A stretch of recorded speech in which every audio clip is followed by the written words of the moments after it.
Hola, buenos días amigos y amigas de Opiniones Actualidad. Aquí estamos otro día más, esta vez para hablar sobre el Petro, la nueva criptomoneda que se ha inventado el señor Nicolás Maduro de Venezuela, presidente de Venezuela todavía, para poder revertir la situación económica en Venezuela. Vamos a ver diferentes puntos, vamos a ver por qué se ha creado este Petro, todavía no es oficial, no está en funcionamiento, pero ya está la regulación en marcha. El porqué del tema, con qué se sustenta ese Petro y a quiénes pueden afectar. También si eso va a servir de algo para salvar a la nación venezolana. Vamos allá. Pues bien, muchas personas estaréis preguntando, sobre todo las personas que estéis cerca de Venezuela o las que vivís en Venezuela, ¿qué va a suceder al cabo de un tiempo con este Petro, ¿no? Primero, lo más interesante habría que comentar si va a servir de algo, si va a servir ese Petro para salvar a la nación. No se ha dado detalles, no se ha dado detalles sobre el tema del Petro, cómo va a funcionar, etcétera, pero sí que se ha comentado que se va a sustentar en cosas físicas, cosas muy caras, que es por lo que se mueve el mundo hoy en día, como ya hemos visto muchas veces en el canal, y es el petróleo, el oro, el gas y los diamantes del país. Entre esas cuatro cosas físicas se va a sustentar el aval de ese Petro. Esto no es lo mismo que el Bitcoin o el Ether. El Bitcoin o el Ether es una moneda totalmente inventada en el que pones dinero para conseguir moneda virtual. Es decir, pagas el dinero físico o dinero virtual del banco en transferencia hacia algo que no sabes si va a servir de algo dentro de unos años. Es bastante complicado, sobre todo si, por ejemplo, Internet sufre un apagón masivo y estamos, por ejemplo, meses o años sin Internet. ¿Qué podría suceder? Los satélites son muy sensibles a cualquier cosa. Esta moneda, el Petro, la criptomoneda, se va a sustentar en las cuatro cosas que hemos comentado: petróleo, oro, gas y diamantes, cosa que el Bitcoin y el Ether no. Con lo cual, aquí tenemos un nuevo modelo de criptomoneda en la cual va a estar supeditada a lo que mande el gobierno, es decir, va a ser la primera criptomoneda que gestione un gobierno. La situación económica en Venezuela es muy mala, es la causa por la cual se está intentando llevar a cabo este tipo de criptomoneda. Se intentan cualquier cosa. Cuando un presidente de un gobierno como el venezolano, como Nicolás Maduro, está haciendo este tipo de cosas, quiere decir que la situación es bastante desesperada. De hecho, hace poco, Standard Poor's y Fitch, que es la agencia de calificación de monedas o de calificación de economías, dijo hace poco o sustentó la teoría de que este país, Venezuela, el mes pasado, en noviembre, empezó el default selectivo.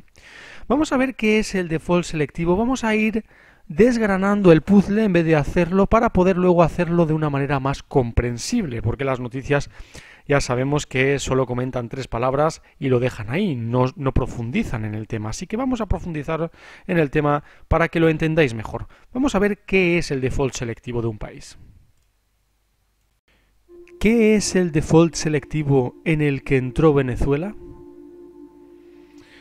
Después de no pagar los intereses por 650 millones de dólares de uno de los títulos que debía cancelar, la empresa estatal Corpoelec entró en un incumplimiento de pago. El despacho cita el comunicado que la fiduciaria Wilmington Trust envió a la Bolsa de Luxemburgo y fue considerado por el mercado financiero internacional como un default selectivo.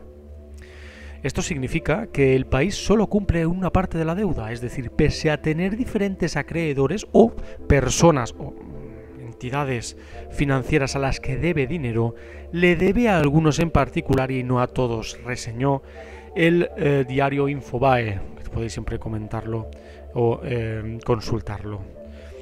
Las agencias de riesgo crediticio llaman default selectivo a la cesación de pagos de una serie determinada de títulos públicos y no de toda la deuda. Default selectivo, como ya dice la palabra, selectivo, parece una bancarrota pero selectiva, es decir, no tengo suficiente dinero para pagar a uno, pero a otros sí, según la cifra o los intereses que haya detrás. Por ejemplo, podemos poner un ejemplo. Venezuela es aliada de Rusia y China, más que de Estados Unidos, por supuesto. Entonces, si le debe dinero a dos entidades financieras, una en China y otra en Estados Unidos, optará por devolvérselo a China, que es la que está manteniendo seguramente el país venezolano, gracias a que califica Venezuela su petróleo en yuanes y no en dólares. La calificadora Standard & Poor's calificó de esta manera la situación de Argentina, por ejemplo, el 31 de junio de 2014, cuando el ministro de Economía de entonces, Axel Kicillof, decidió no pagar un bono. En ese momento, en medio de la estancada negociación entre Argentina y los holdouts son los acreedores indiferentes a participar en el proceso de reestructuración de una deuda, es decir, personas o entidades financieras que no quieren saber nada de la reestructuración de la deuda. O lo pagas, no quieren saber nada más. Es decir, lo que se ha firmado que tienes que pagar, se firma. No se vuelve a hacer otro contrato pensando que se puede pagar de otra manera o menos dinero, etc. Los acreedores son así, el mundo se mueve así. Les da igual que a la gente se empobrezca en un país. Los acreedores siempre quieren cobrar la deuda. El juez estadounidense Thomas Griesa bloqueó los fondos argentinos depositados en el Bank of New York y no pudo pagar una deuda con los bonistas reestructurados, con lo que entró en default selectivo. No sé si lo habéis entendido, mejor así con este ejemplo de Argentina. Muchos países han pasado ya por esto, aunque ahora se está exagerando mucho la situación en Venezuela por la situación en la que Nicolás Maduro, quiere nacionalizarlo todo. Quiere estancarse en su propio país sin tener que mirar hacia otros países, pero eso hoy en día sabemos que es imposible, y es imposible sin que tenga consecuencias, como no. Vamos a ver qué es Corpoelec, que ha salido aquí como la empresa que no pagó el bono y que por eso Standard & Poor's le ha puesto el bono default selectivo a Venezuela. Vamos allá. La empresa estatal venezolana Corpoelec. Corpoelec, empresa eléctrica nacional adscrita al Ministerio del Poder Popular de Energía Eléctrica de Venezuela, es una institución que nació con la visión de reorganizar y unificar el sector eléctrico venezolano, es decir, un poco como tenerlo nacionalizado y no tener que pagarle a nadie más por nada. Recordemos que las eléctricas siempre están con relaciones extranjeras con otros países para poder financiar más su electricidad, incluso robar con todas las letras a los ciudadanos. ¿Cómo sabemos que estamos pagando justamente la electricidad? ¿Os lo habéis preguntado alguna vez? Tienes que apuntar unos números que hay en un aparato en tu casa y después lo tienes que enviar. ¿Te tienes que fiar de ellos? ¿Existe un oligopolio en muchos países del mundo con las eléctricas? 2, 3 empresas que mueven toda la electricidad del país y que suben los precios dictaminando ellas mismas reunidas que tienen que subirlos. Eso es ilegal, pero se hace. La electricidad es el negocio más importante del mundo. Acordaos. Y yo lo pondría por delante del petróleo, pero es un negocio encubierto. El petróleo es muy aparatoso, ¿no? Vemos los coches, vemos las gasolineras, pero la electricidad es algo importante, una de las cosas más importantes del mundo a la hora de robar silenciosamente a los ciudadanos. Corpoelec fue creada por el gobierno de Hugo Chávez mediante decreto presidencial número 5.330 en julio de 2007. Y este presidente, Hugo Chávez, estableció la reorganización del sector eléctrico nacional SEN con la finalidad de mejorar el servicio en toda Venezuela. Había problemas en algunas zonas de Venezuela con la electricidad también. En el artículo segundo del documento, por ejemplo, se define a Corpoelec como una empresa operadora estatal encargada de la realización de las actividades de generación, transmisión, distribución y comercialización de potencia y energía eléctrica. 14 empresas existentes para el momento fueron unificadas con la finalidad de redistribuir las cargas y funciones de esas operadoras en aras de mejorar sustancialmente la calidad del servicio eléctrico en todo el país. Está claro que aquí vemos otra vez el mismo tema, aunque haya un gobierno de derechas, uno de izquierdas, etcétera, intentan reunificarlo todo o hacer las mínimas empresas posibles para poder robar más al ciudadano. Yo no sé exactamente cómo está la factura de la luz en Venezuela ahora mismo. Si hay algún venezolano, por favor, que diga en sus comentarios cuánto puede estar. Pero cuando hay pocas empresas o incluso una solo en la cual se hace la energía eléctrica pública, ahí vemos alguna discrepancia, aunque también hay pros. Ya sabemos que las empresas privadas que hay en las eléctricas, ¿no? Las empresas privadas se benefician mucho más de las empresas estatales, porque las empresas estatales siempre deberán su dinero o sus objetivos a las arcas del Estado, y las privadas no. Las eléctricas privadas solo caerán en manos de unos pocos ese dinero. Pero vamos a pasar a más información sobre la viabilidad de este petro. Pues bien, ahora pasamos al aspecto técnico, el aspecto técnico de el petro, lo que se tiene que hacer, el protocolo que se tiene que seguir para que la criptomoneda sea algo que pueda estabilizar la economía del país, que es lo más complicado, creo yo. Los aspectos técnicos, por ejemplo, en un principio no deberían ser un obstáculo. Puedes, por ejemplo, conectarte a Internet y crear tu propia criptomoneda en 20 minutos copiando y pegando código de software. Así es, dice Gary Heilman, uno de los más importantes de el tema de las criptomonedas y de cómo se está llevando a cabo la transformación o la transición hacia un nuevo mundo, el nuevo mundo de las criptomonedas. Lo importante es que alguien más le dé valor como moneda de cambio y se atreva a utilizarla, porque si no hay confianza, no sirve de nada crear una criptomoneda. ¿Qué países o entidades financieras van a tener confianza en un país que está en default selectivo? Y me podéis decir, bueno, es que Standard & Poor's... Bueno, Standard & Poor's mueve el mundo, porque mueve el mundo a su antojo. En el momento en que se dice default selectivo, ya sabemos que los inversores grandes, que son los que más dinero ponen en un país, no van a ir a ese país, porque no saben si van a recibir lo que dan.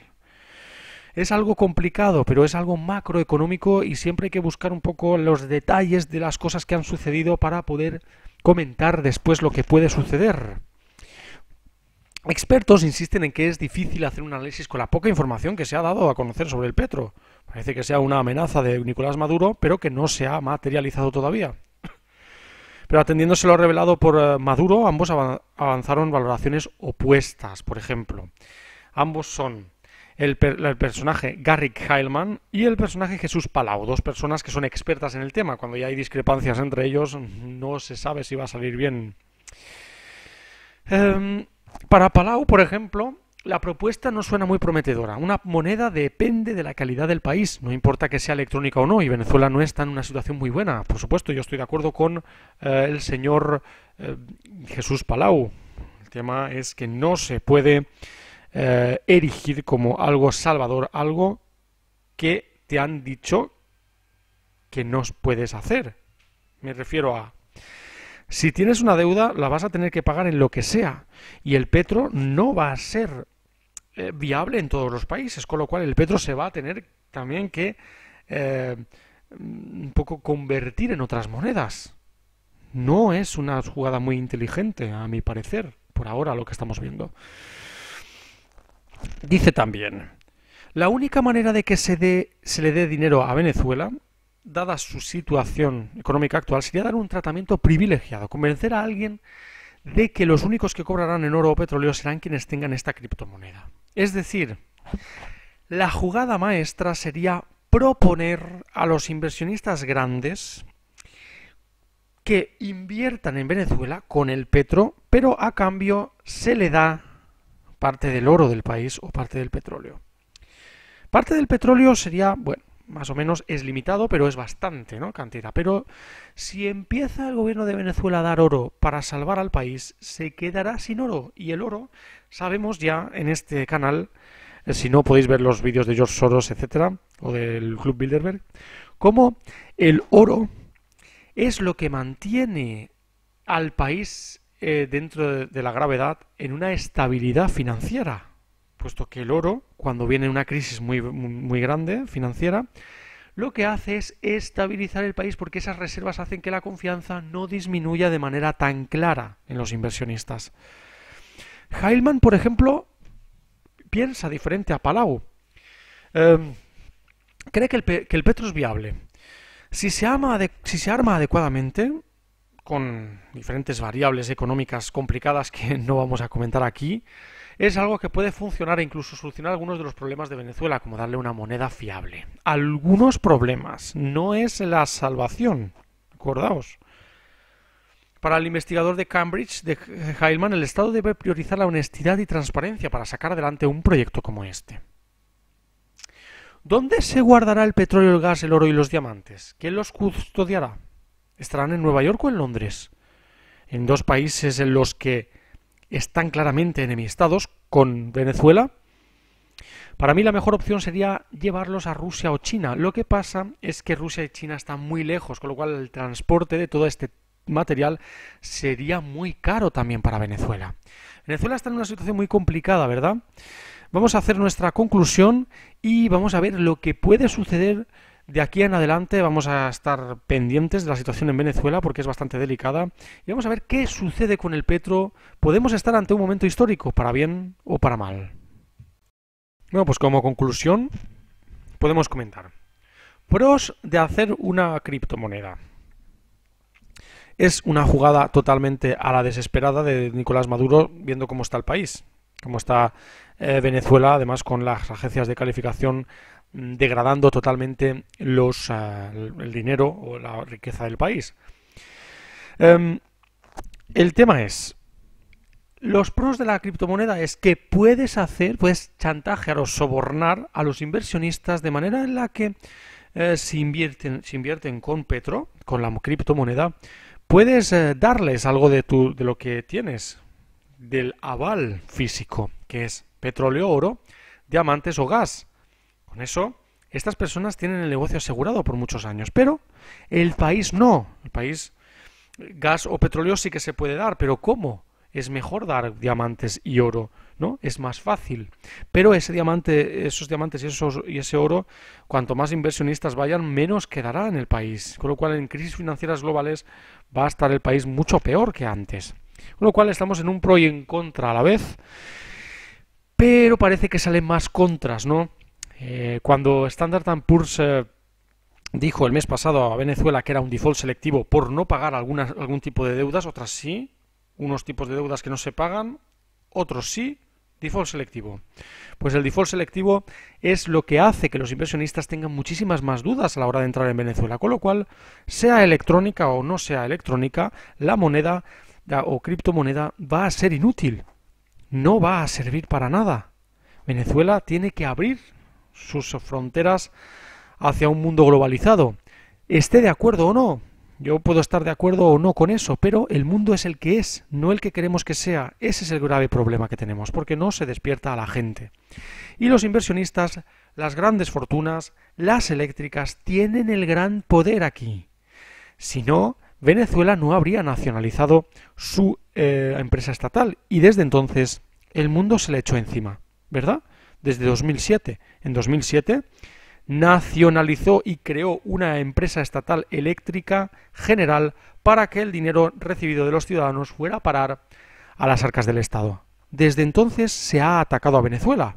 Es normal, las eléctricas dan mucho dinero privado a inversionistas extranjeros. Pues bien, aquí estamos otra vez comentando cosas sobre Sudamérica y me gustaría que pusierais vuestros comentarios, vuestras teorías y opiniones sobre el tema, los que estáis viendo cerca o los que estáis incluso en Venezuela, para ver qué pensáis, porque vuestra opinión creo que es más válida que la mía, ¿no? En este momento. Y ya sabéis, podéis siempre darle al like, mucho al like, muy bien, y suscribiros, por supuesto, y visitar Facebook, Twitter y WordPress para más información del canal. Muchas gracias y hasta la siguiente, amigos. ¡Hasta luego!